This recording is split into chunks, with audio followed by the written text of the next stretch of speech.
Ini dari tahun kapan kita berbicara maulid? Kita jelaskan dalilnya, kita jelaskan kalam ulamanya, dan tidak ada di alam semesta ini yang anti maulid kecuali satu kelompok saja, Wahabi. Benar, nggak ada yang lain. Coba antum cari, datang ke Saudi, cari ma'had, cari zawiyah yang bukan Wahabi, mereka maulidan. Datang ke Suriah, datang ke Yaman, datang ke Kairo, ke Alexandria, Asyut, di sana orang maulid 12 hari 12 malam. Di Mesir, ya, terakhir ditutup pawai, nggak tahu semasa pandemi ini. Aljazair, Tunis, Libya dulu, sekarang saya nggak tahu. Maroko, Maghrib, semuanya merayakan. Hanya satu kelompok yang nggak, kok berisik sekali nih kelompoknya. Kita jawab, ini dalilnya loh. Inilah ulama yang berkalam. Mereka nggak terima. Ya, jadi percuma saja kita mengkalamkan, menjelaskan hujah kepada kelompok ini. Baik Ustaz. Nah, menyambung lagi Ustaz, dari orang yang mungkin ditokohkan barangkali yang tanda kutip dianggap cerdas juga Ustaz dari penyampaian-penyampaian, itu ada juga yang mengatakan bahwa amalan-amalan yang dilakukan ini seperti yang masih dalam bulan ini Ustaz ya, Rabiul Awal ya, mencintai Rasul itu tidak ada yang tidak sepakat kecuali satu golongan saja untuk mengadakan, boleh kita sebut saja dengan Maulid Nabi ini. Semua yang ada dalam golongan Islam ini semuanya sepakat bahwa Maulid itu disunahkan atau boleh dilakukan, tapi hanya ada satu golongan, mungkin tidak disebutkan nama golongannya, itu adalah golongan satu. Hah? Itu yang harus dikatakan Ustaz, apakah ini benar atau tidak Ustaz? Tayyibul muslimin dan muslimat. Kalau yang dimaksud Dalam satu golongan itu mungkin satu golongan itu ormas, banyak ormas yang tidak maulid dengan Salafi Wahabi mungkin Ustaz ya. Ma'asyiral ikhwah yang dirahmati Allah. Kembali lagi, kalau hanya mengikut dalam Al-Quran semuanya atau hampir semuanya, kebanyakan manusia itu la ya'lamun, tidak berilmu, la yafqahun, tidak mengerti, la yu'minun, tidak beriman. Kalau ikut kebanyakan, ma'asyiral ikhwan, tadi juga hadis secara eksplisit sudah menunjukkan di akhir zaman itu yang banyak adalah golongan yang menyimpang daripada golongan yang. Nah, jadi ukuran kita sekarang bukan pada kecerdasan seseorang, bukan kepada banyaknya yang mengikuti, bukan dominasi. Agama ini bukan dominasi. Agama ini adalah ilmu. Maka sekarang kita pertanyakan, dasar orang yang mengadakan apa? Dasar orang yang tidak mengadakan apa? Lalu kita lihat ilmunya, dalilnya. Ya, sebagian mengatakan dalil. Ya, ini membahas masalah ini sensitif juga sebenarnya. Sebaik apapun saya ucapkan, nanti pasti akan komentarnya tidak juga menyenangkan. Menyalahkan lagi Ustaz. Iya, menyalahkan lagi. Ya, sekarang apa dasarnya yang mengadakan, apa dasar yang tidak mengadakan? Ya, masing-masing pasti ada hujahnya. Yang tidak mengadakan, hujahnya sederhana. Sebaik petunjuk adalah petunjuk Muhammad sallallahu alaihi wasallam. Kalau alasan mencintai Nabi alaihissalatu wassalam, kita katakan tidak ada generasi yang lebih mencintai Nabi lebih dari generasi pertama. Tidak sebandinglah cinta Abu Bakar dengan Profesor Abu Bakar. Tidak sebandinglah cintanya Umar bin Khattab. Tidak sebandinglah cinta Utsman ya dengan cintanya Dasman. Mereka adalah orang-orang yang diakui oleh Allah tabaraka wa ta'ala, diakui oleh baginda Nabi alaihissalatu wassalam. Kalau pernyataan cinta, maka cinta mereka teruji, kualitas berani diadu, ya, mutu berani diadu. Tidak ada yang meragukan itu kecuali orang-orang yang tersesat jalan, bahwa sahabat lebih mencintai Nabi dari generasi manapun, sehingga masuk mereka jalan-jalan radhiyallahu anhum wa radu anhu. Nah, yang kedua, kadang-kadang orang kan mencemooh juga, seandainya ada kebaikan pasti mereka lebih dulu melaksanakan. Ya, silakan aja untuk mentertawakan ini, tetapi dasarnya sangat jelas, khairul quruni qarni thumma alladzina yalunahum. Sebaik-baik generasi adalah generasi itu. Yang kedua, Allah sudah berikan cap legitimasi, mereka generasi yang diridai. Kemudian agama yang diridai adalah agama seperti mereka pada saat itu. Fa in amanu bimithli ma amantum bihi faqad ihtadaw. Andainya mereka beriman seperti kamu beriman pada sahabat, mereka benar-benar dapat hidayah. Oleh itu ikhwani fillah, maka yang mengikut mereka ya pasti pasti tidak menyimpang. Dan yang tidak mengikut dikhawatirkan menyimpang. Tentu siapa yang cerdas, nah balik lagi cerdas gitu. Saya udah cerdas, pasti ngikuti ilmu, bukan mengikuti kecerdasan dan hawa. Jelas kan? Tidak ada kurangnya generasi itu. Kalau kita banyak kurangnya. Mungkin antum jawab, oleh sebab itulah kami adakan Ustaz, supaya jangan kurang gitu ya. Buktinya saja. Lalu ditafsirkanlah, karena kita ikhwani fillah, bedanya generasi as-salaf dengan al-khalaf. As-salaf itu berilmu dulu baru diamalkan. Kalau kita diamalkan dulu baru dicarikan ilmunya. Tidak dapat apa namanya, tidak ada emas bungkal diasah, tak ada kayu jenjing dikeping. Akhirnya apa?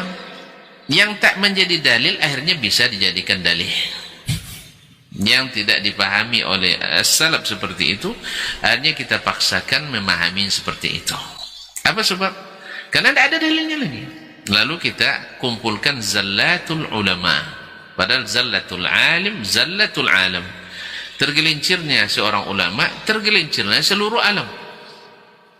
Oleh itu, ma'asyir al-ikhwati wal akhwat yang dirahmati Allah, ya bagaimanapun dalam masalah ini, masalahnya bukan kecerdasan tapi ilmu.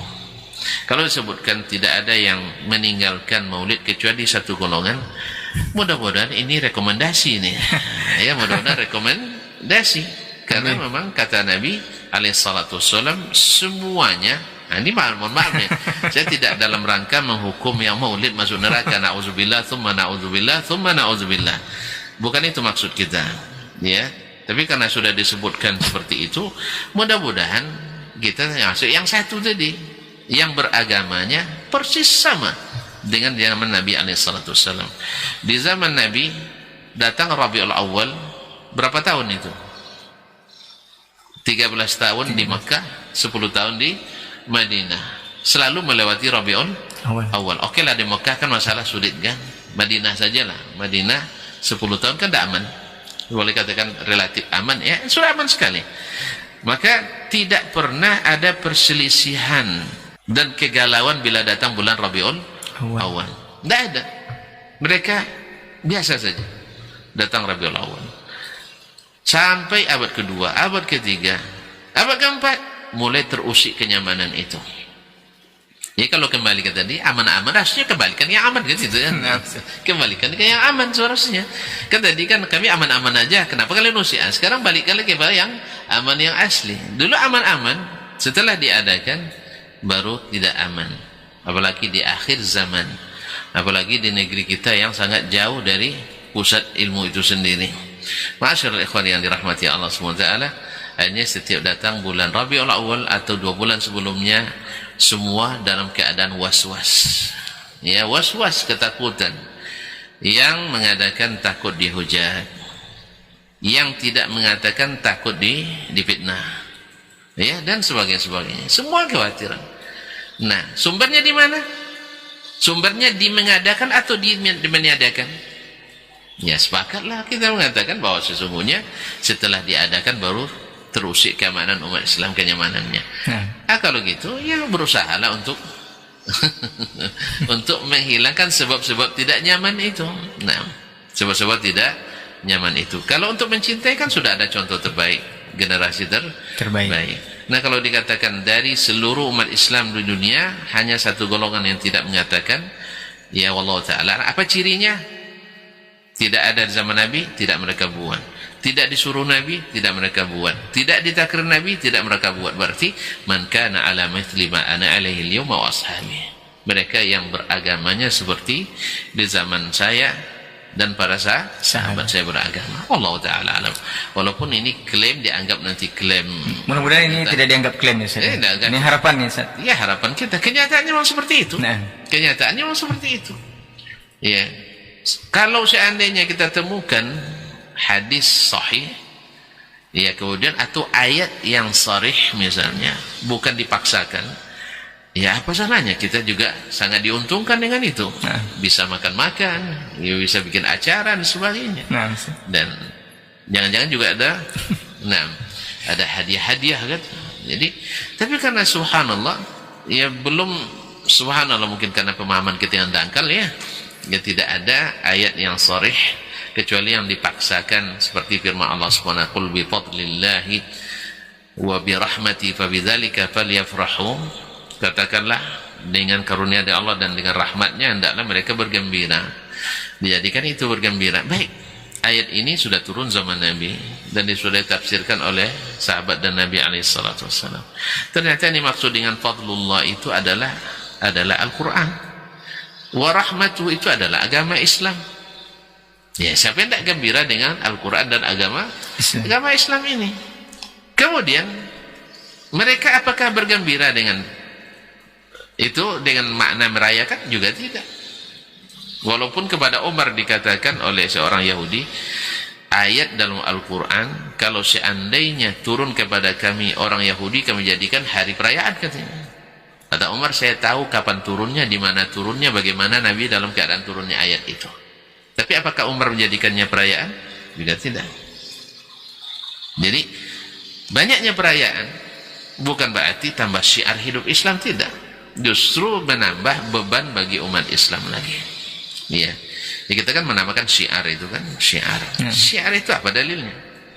Karena syiar Allah tentu ada dari Allah Subhanahu wa taala dan dari Rasul sallallahu alaihi wasallam, wallahu taala alam. Tapi Ustaz, tolong diingat kembali bahwa kita tidak menghukum orang masuk neraka ya. Nah, Ustaz. Ini kan banyak yang nanya, Ustaz bisa jamin katanya yang maulid itu masuk neraka? Auzubillah. Auzubillah, saya aja tidak bisa saya menjamin saya sendiri. Cuman tadi saya katakan, ya saya hanya menyampaikan atau mengatakan yang kita ikuti adalah zaman Nabi, zaman sahabat, zaman tabi'in dan para imam. Alhamdulillah mereka aman, saya ingin juga aman gitu. Nah, Ustaz.